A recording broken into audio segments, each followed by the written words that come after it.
खबरों की दुनिया से जुड़े रहने के लिए अभी सब्सक्राइब करें हमारा चैनल। अगर आप भी देना चाहते हैं कोई खबर या जानकारी तो इन नंबरों पर करें संपर्क।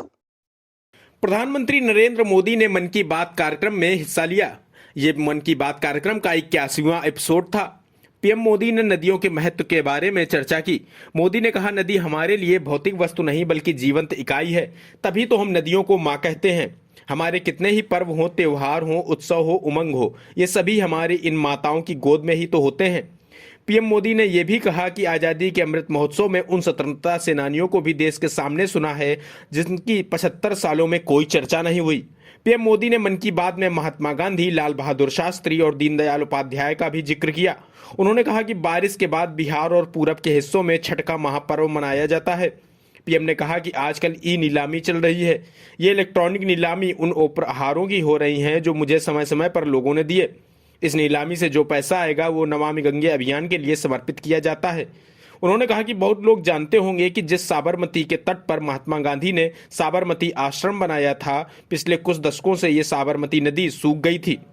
साल में 6-8 महीने पानी नजर ही नहीं आता था, लेकिन नर्मदा नदी और साबरमती नदी को जोड़ दिया तो आज आप अहमदाबाद जाओगे तो साबरमती नदी का पानी ऐसा मन को प्रफुल्लित करता है। मोदी ने आर्थिक स्वच्छता का भी जिक्र किया। उन्होंने कहा, यह बात सही है कि आर्थिक स्वच्छता में टेक्नोलॉजी बहुत महत्व रखती है।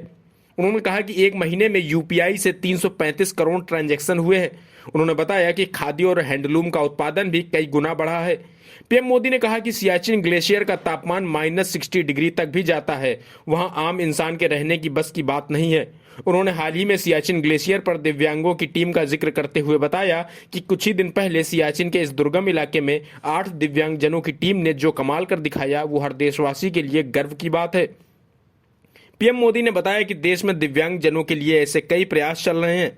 ऐसा ही एक प्रयास उत्तर प्रदेश के बरेली में चल रहा है, जिसे वन टीचर वन कॉल नाम दिया गया है। पीएम मोदी ने कहा कि कोविड-19 में हमें बहुत कुछ सिखाया है। आज हेल्थ केयर और वेलनेस को लेकर जागरूकता और जिज्ञासा बढ़ी है। पीएम मोदी ने कहा कि आने वाला वक्त त्योहार का है। पूरा देश श्री राम की असत्य पर जीत का पर्व मनाने वाला है, लेकिन इसमें हमें एक और लड़ाई का ध्यान रखता है, वो है कोरोना से लड़ाई। उन्होंने कहा, टीम इंडिया इस लड़ाई से रोज नए रिकॉर्ड बना रही है। सब्सक्राइब करें एबी न्यूज इंडिया के यूट्यूब चैनल को, क्योंकि हम रखते हैं आपको हर पल अपडेट।